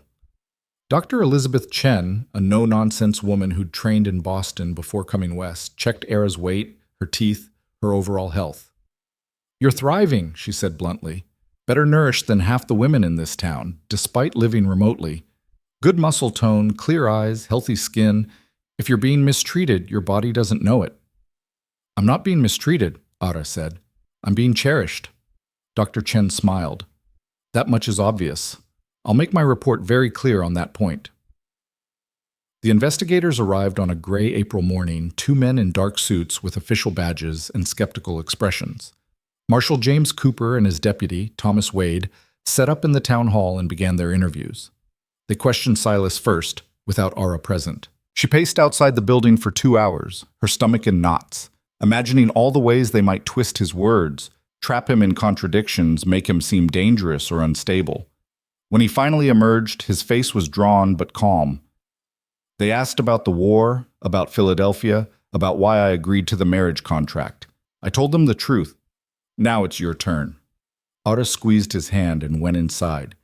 The interrogation room was sparse, just a table and chairs, windows that looked out onto the street. Marshal Cooper sat on one side, Deputy Wade beside him, both watching her with expressions that gave nothing away. Mrs. Silas, Cooper said, gesturing to the chair across from them. Or is it Miss Winchester? We've heard different accounts. Mrs. Silas, Ara said firmly, sitting down. The contract made it legal, even if we haven't had a ceremony yet. And you're here of your own free will? Completely. Your family claims otherwise. They say you were sent to the mountain under duress, that you've been held there against your will, that you're afraid to speak freely. My family is lying. Cooper's eyebrow rose. That's a serious accusation. It's the truth. My family wanted to expand their timber rights beyond what the original contract allowed. My husband refused. So they concocted this story about me being held prisoner to force his hand. Why would they do that? Your family. I was never family to them, Ara said, and the old pain barely touched her now. I was a burden, an ugly, useless niece they had to feed and house. When the chance came to get rid of me and secure valuable timber rights at the same time, they took it. They expected me to die or run away, giving them an excuse to void the contract. Instead, I stayed. I thrived, and that ruined their plans. So you're saying this is all about money? Everything with the Winchesters is about money. They don't care about me. They never have. This investigation is just another tool to get what they want. Wade leaned forward. Tell us about your husband. What's he like? He's kind, Ara said simply. Patient. He's taught me to chop wood and track deer and read the weather. He reads poetry to me in the evenings. He makes me laugh. He's shown me that I'm worth more than my family ever gave me credit for. Has he ever hurt you? Never. Threatened you? Never. Restricted your movements? Controlled who you could see or talk to? There's no one to see or talk to on the mountain except him, but he's never stopped me from coming to town, from writing letters, from doing anything I wanted. What about intimacy? Cooper asked bluntly. The marriage was consummated? Ara felt heat rise to her cheeks but held the marshal's gaze. Yes, when I was ready. Silas never pushed, never demanded. He waited until I felt safe and certain. And you do? Feel safe with him? safer than I've ever felt anywhere else. The questions went on for another hour, circling back over the same ground, probing for inconsistencies or hesitation. But Ara's story never wavered because it was simply the truth, and the truth was easy to remember. Finally, Cooper sat back and exchanged a glance with Wade. "All right, Mrs. Silas. Thank you for your time. We'll need to visit the mountain property, see your living conditions firsthand." "When?" "Tomorrow, if the weather holds. We'll ride up in the morning." That night, back at the boarding house, Ara and Silas prepared for the final test. They'd return to the cabin ahead of the investigators, make sure everything was in order, ready to show these strangers the life they'd built together. "Whatever happens tomorrow," Silas said as they lay in bed, "I want you to know this year with you has been the best of my life. If they take me away, if they find some way to punish me, at least I'll have these memories." "They're not taking you anywhere," Ara said fiercely. "We're going to win this. We have to. I love you, Ara. I need you to know that.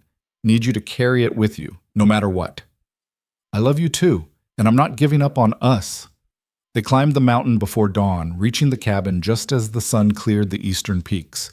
Everything was as they'd left it. The garden beginning to show spring growth, the chickens clucking in their coop, the cabin sturdy and welcoming. Ara moved through the rooms, seeing them with fresh eyes. The simple furniture Silas had made by hand. The shelves lined with books. The kitchen where they'd cooked countless meals together. The bedroom where they'd learned to love each other. Every inch of this place held memories, held pieces of their shared life. "It's home," she said softly. "Really, truly home." "It's ours," Silas agreed.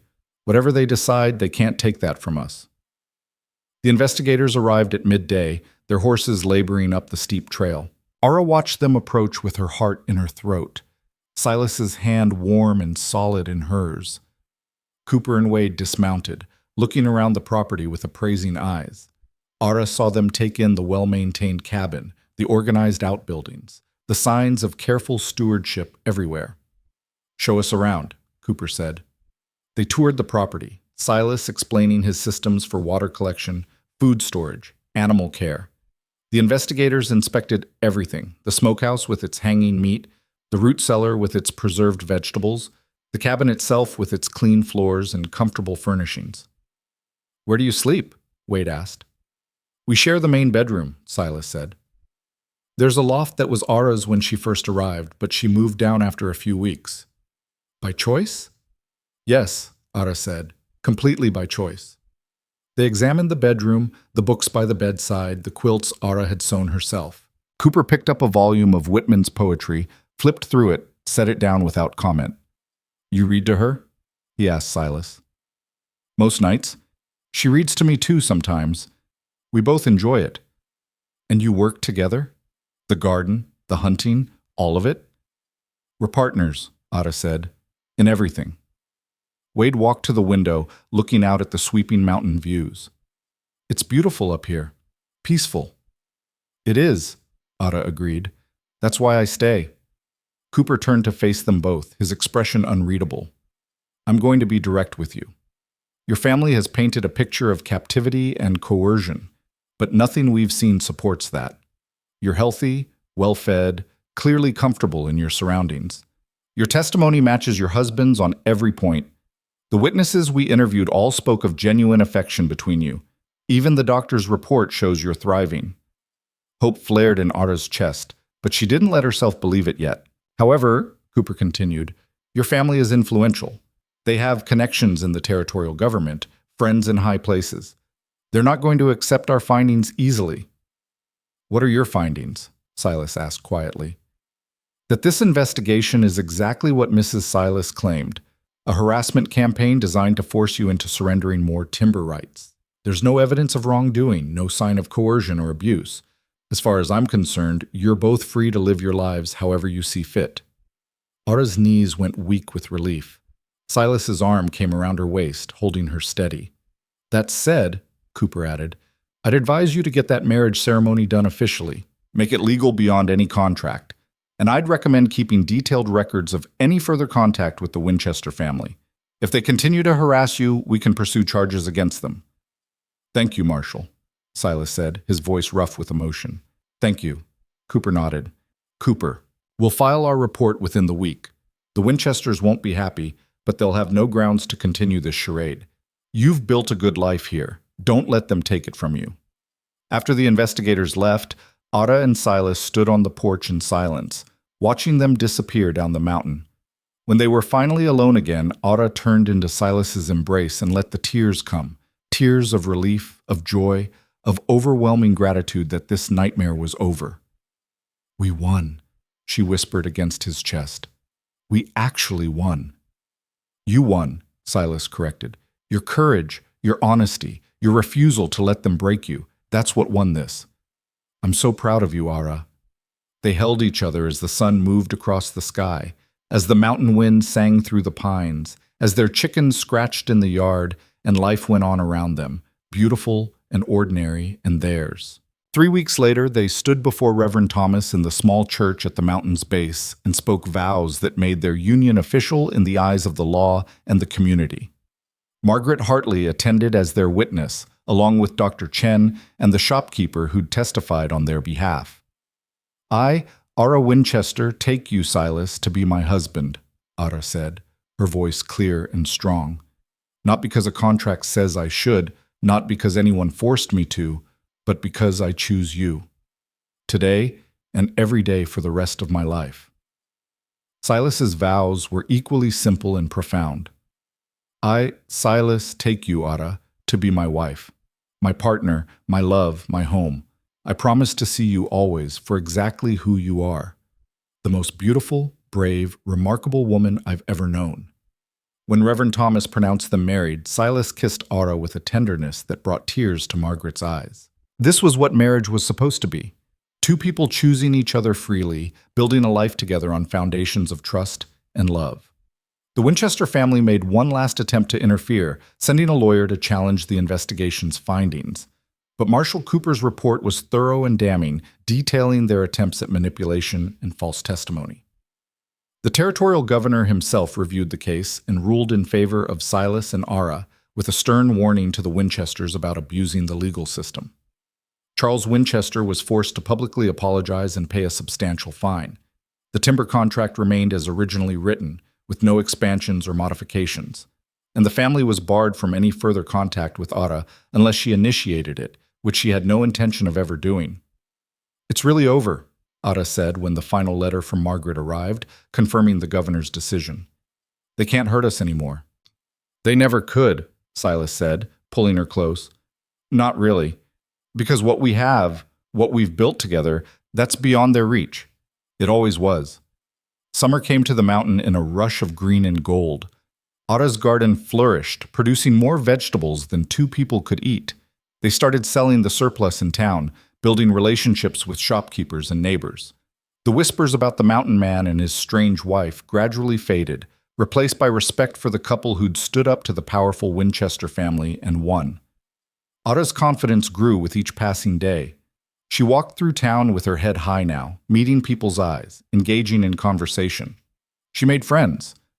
Other mountain wives who understood the challenges and joys of remote living, shopkeepers who appreciated her business and her kindness, even some of the older women who'd initially gossiped about her. You're different than when you first came here, Doctor, Chen observed during a visit to the cabin in August. Stronger, more certain. I know who I am now, Ara said simply. I'm not the ugly daughter or the unwanted niece. I'm just Ara, Silas's wife, a mountain woman. And that's enough. That fall, Ara realized she was pregnant. The discovery filled her with equal parts joy and terror. What if she failed at motherhood the way her family had always said she'd fail at everything? But Silas's reaction dispelled her fears. Our child, he breathed, his hand gentle on her still flat stomach. Ara, we're going to have a child. Are you happy? Happy doesn't begin to cover it. He pulled her into his arms, careful and reverent. Our baby will grow up here, surrounded by these mountains, free and wild and loved, everything we never had. They spent the winter preparing, building a cradle, sewing baby clothes, reading every book on childbirth they could find. Dr. Chen agreed to attend the birth, and Margaret promised to check in regularly. When spring came again, bringing with it the anniversary of Ara's first year on the mountain, she went into labor during a gentle rain. Silas stayed by her side through every contraction, his large hand dwarfing hers, his voice a constant reassurance. "You're doing so well," he murmured. "So strong, so brave. Just a little longer." Their daughter was born as the sun broke through the clouds, her first cry strong and healthy. Dr. Chen cleaned her and wrapped her in a soft blanket, then placed her in Ara's arms. "She's perfect," Ara whispered, counting tiny fingers and toes. "Absolutely perfect." Silas looked down at his wife and daughter, his eyes bright with tears. "What should we name her?" Ara thought for a moment, then smiled. "Hope, because that's what you gave me. Hope for a better life, hope for happiness, hope that I could be more than what I was told. Let's give that to her too." "Hope," Silas repeated, running a gentle finger down the baby's soft cheek. "Perfect." As the years passed, Hope grew strong and fearless, climbing trees and tracking animals with her father, learning to sew and garden with her mother. She had Silas's honey-colored eyes and Ara's dark hair, and a spirit that belonged entirely to the mountains. More children followed, 2 boys who looked like miniature versions of their father, another girl with Ara's shy smile and gentle ways. The cabin grew with additions and expansions, becoming a true family home filled with laughter and love. The Winchester family faded into memory, a dark chapter that no longer had power to hurt. Charles died of a heart attack 3 years after the investigation. Constance followed a year later. Victoria married a wealthy merchant and moved to Charleston, never once writing to the cousin she'd tormented. Ara felt no satisfaction in their fates, only a distant sadness for lives lived in pursuit of money and status instead of meaning and connection. She'd chosen differently, and the richness of her life proved the wisdom of that choice. On warm summer evenings, Silas and Ara would sit on their porch, watching their children play in the yard while the sun set over the mountains. Sometimes they'd read poetry to each other. Sometimes they'd just sit in comfortable silence, hands clasped, no words necessary. "Do you ever regret it?" Silas asked one such evening after the children had gone to bed. "Giving up the easy life for this?" Ara looked at him, this man who'd saved her by seeing her, who'd loved her into wholeness, who'd given her a life beyond her wildest dreams. "Not for a single moment," she said. "This is where I was always meant to be. With you, with our family, on this mountain. Everything I am, everything I have, everything I love. It all started the day I climbed that trail and met a man everyone called a monster." "And found out he was just a man," Silas said softly. "No," Ara corrected, leaning her head on his shoulder. "I found out he was exactly the man I needed, the man I chose, the man I'll love until my last breath." They sat together as the stars emerged overhead, as the mountains settled into night around them, as their life continued in its beautiful, ordinary way. 2 people who'd been broken by the world's cruelty, who'd found each other in the wilderness, who'd built something lasting and true from the ruins of their pasts. The ugly daughter was gone, replaced by a woman who knew her own worth. The mountain monster was gone, replaced by a loving husband and devoted father. In their place stood Ara and Silas, partners and equals, proof that beauty lies not in faces or fortunes, but in the courage to choose love over fear, truth over lies, and each other over everything else the world might offer. And on that mountain, surrounded by forest and sky, they lived out their days in peace and joy, their love a testament to the transformative power of seeing and being seen, of choosing and being chosen, of finding home not in a place but in another person's heart.